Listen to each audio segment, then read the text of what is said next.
بسم اللہ الرحمن الرحیم۔ آج ہم نعت پڑھیں گے اور جس کے شاعر محسن کاکوروی ہیں۔ ہم شاعر کا تعارف پڑھیں گے۔ ان کا جو پیدائش کا سال ہے وہ 1826 ہے 1826، اور جو وفات کا سال ہے وہ 1905 ہے 1905۔ نام محمد محسن اور محسن ہی ان کا تخلص تھا۔ لکھنؤ کے قصبے کاکوری میں پیدا ہوئے۔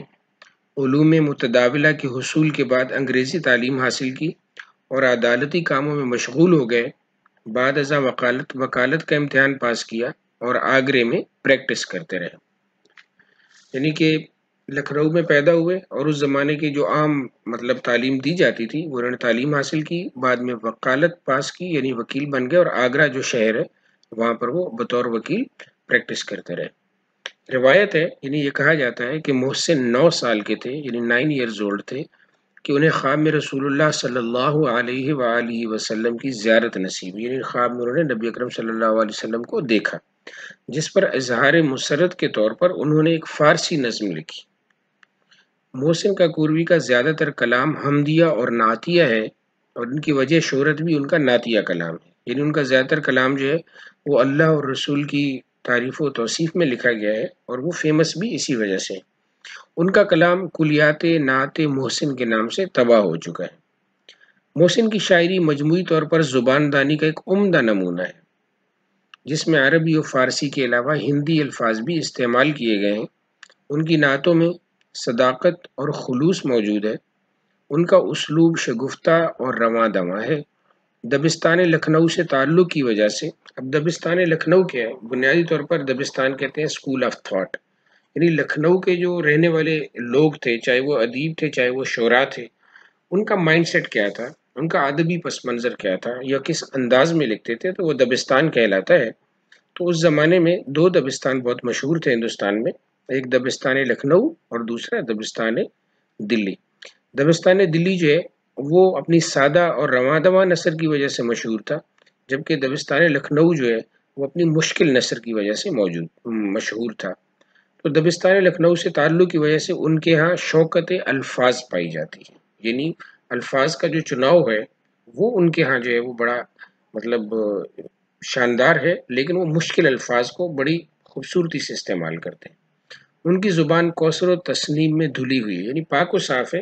کوثر و تسنیم بنیادی طور پر جنت کے چشمے، بندشیں چست اور نادر و حسین تشبیہات اور استعارات نے ان کے کلام کو 4 چاند لگا دیے ہیں۔ تشبیہات اور استعارات آپ اچھی طرح جانتے ہیں، تشبیہ اور استعارہ کسے کہتے ہیں۔ اس سے ان کے کلام یعنی شاعری کو مزید خوبصورتی ملی ہے۔ ان کے ہاں الفاظ کا چناؤ اور مضمون کی بلندی ہمیشہ ہم آہنگ نظر آتی ہے، اور یہ چیز ان کے قادر الکلامی کی دلیل ہے۔ قادر الکلامی کیا ہوتی ہے؟ کہ ادائے مضمون، یعنی جو آپ مضمون بیان کر رہے ہیں یا ادائے معنی پر آپ کو مکمل قدرت حاصل ہے، یعنی آپ پرفیکٹ ہیں، اس میں ماہر ہیں۔ نعتوں کے علاوہ ان کے مجموعہ کلیات میں صحابہ اکرام کے مناقب بھی موجود ہیں۔ مناقب منقبت کی جمع ہے، جس میں صحابہ اکرام، تبع تابعین، اولیاء اللہ، ان کی تعریف وغیرہ کی جاتی ہے، اور بعض دیگر اصناف پر بھی اشعار ملتے ہیں جن میں تاریخ گوئی بھی ملتی ہے، یعنی تاریخ کے حوالے سے بھی ملتا ہے۔ ان کا ایک ہی مجموعہ کلام ہے، وہ ہے کلیات نعت محسن۔ بسم اللہ الرحمن الرحیم۔ اب ہم نعت پڑھیں گے اور اس کے اشعار جو ہے وہ دیکھیں گے اور ان کے معنی اور مفہوم کو سمجھیں گے۔ سب سے پہلے تو آپ کو نعت کی ڈیفینیشن یا اس کی تعریف معلوم ہونی چاہیے، اور یہ بڑی کامن سی بات ہے کہ نعت ایسی نظم کو کہتے ہیں جس میں نبی اکرم صلی اللہ علیہ وآلہ وسلم کی تعریف و توصیف بیان کی جاتی ہے۔ یعنی نعت کا ہر شعر جو ہے، ہر مصرع جو ہے، وہ نبی اکرم صلی اللہ علیہ وسلم کی تعریف بیان کر رہا ہوتا ہے۔ ہم چونکہ مختلف اقسام کی نعت وغیرہ پہلے پڑھتے ہوئے آ چکے ہیں، جس میں شعراء جو ہے وہ نبی اکرم صلی اللہ علیہ وسلم سے اپنی محبت اور عقیدت کا اظہار کرتے ہیں۔ یہ جو نعت ہے یہ اس سے تھوڑی سی مختلف ہے۔ اس میں بھی شاعر نبی اکرم صلی اللہ علیہ وسلم سے محبت کا اظہار کرتا ہے، عقیدت کا اظہار کرتا ہے، بلکہ والہانہ عقیدت و محبت کا اظہار کرتا ہے، لیکن یہاں پر شاعر نے تشبیہات و استعارات کا بڑا خوبصورت جو ہے وہ استعمال کیا ہے۔ اس نے مختلف صنعتیں بھی استعمال کی ہیں، صنعت تضاد بھی ملے گی آپ کو یہاں پہ۔ اس طرح زیادہ تر جو ہے وہ تشبیہات و استعارات سے ہی یعنی تشبیہ اور استعارے کا سہارا لیے گئے. اس لیے آپ کو سب سے پہلے یہ پتہ ہونا چاہیے کہ تشبیہ کیا ہے اور استعارہ کیا ہے. ٹھیک ہے جی. تشبیہ یعنی آسان لفظوں میں بتا دیتا ہوں، کسی چیز کو اس کی خوبی کی وجہ سے کسی دوسری چیز کی طرح قرار دینا جو ہے وہ تشبیہ کہلاتا ہے. ٹھیک ہے. اور استعارہ کیا ہے کہ کسی چیز کی خوبی مستعار لے کر کسی دوسری شے کے لیے استعمال کرنا، وہ استعارہ کہلاتا ہے. تو اب جب ہم نعت پڑھیں گے اور اس کے مختلف اشعار کو دیکھیں گے تو ہمیں ان تشبیہات کا اور استعارات کا بخوبی اندازہ ہو جائے گا کہ شاعر نے کس طرح سے ان کا استعمال کیا ہے. اب سب سے پہلا جب ہم شعر پڑھیں گے، سب سے اعلیٰ تیری سرکار ہے، سب سے افضل میرے ایمان مفصل کا یہی ہے مجمل.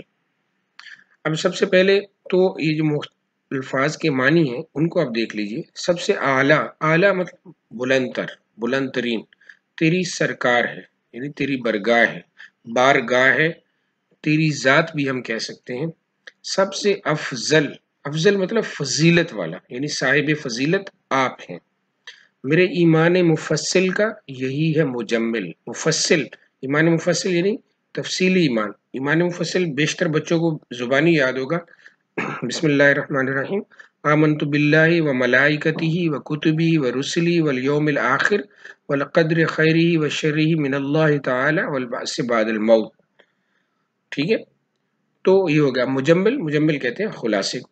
یہ بھی ایمان کا جو ہے ایک دوسری جو ہے وہ قسم ہے، ایمان مفصل اور ایمان مجمل. اب یہ پہلا شعر ہے. اب اس کی میننگ میں نے آپ کو بتائیں. اب ذرا اس کے مفہوم کی طرف چلتے ہیں.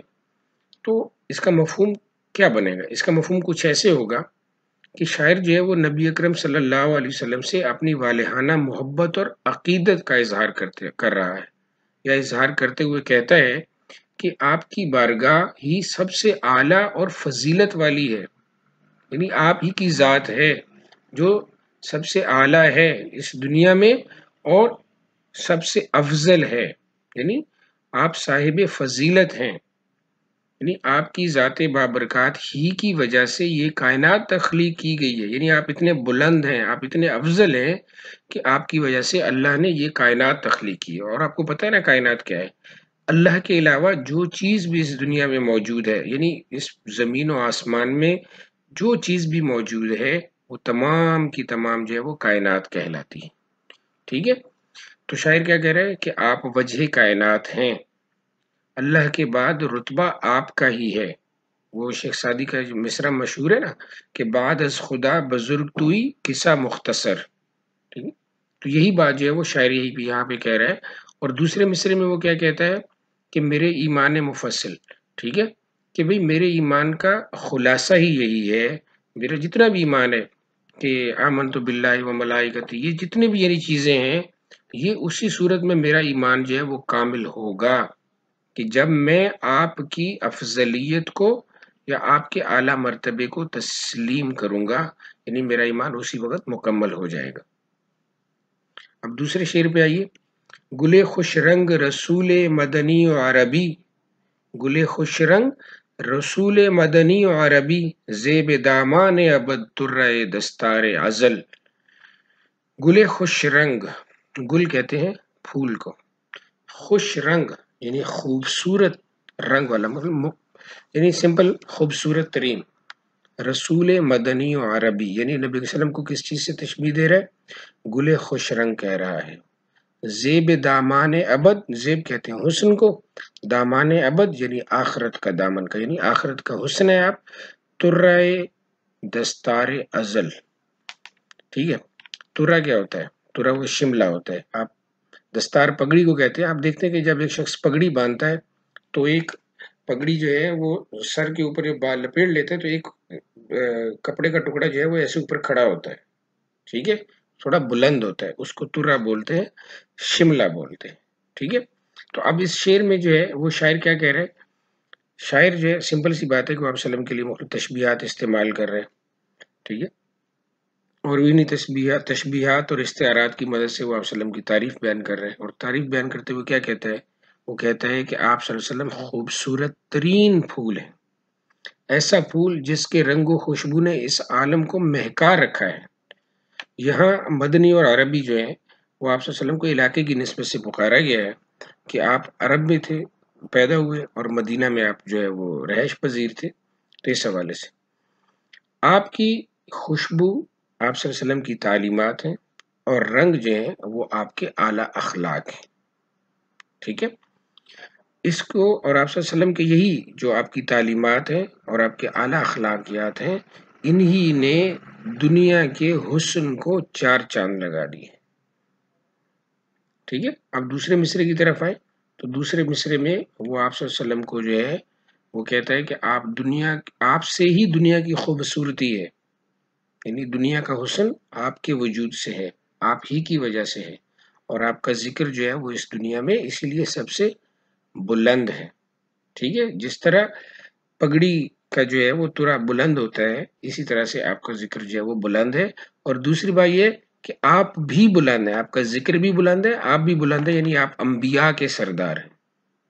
ٹھیک ہے، یعنی تمام جتنے بھی انبیاء ہیں وہ اللہ کی نظر میں برابر ہیں، آپ ان کے سردار ہیں، آپ اس طرح کی طرح ان سب کے اوپر جو ہیں وہ کھڑے.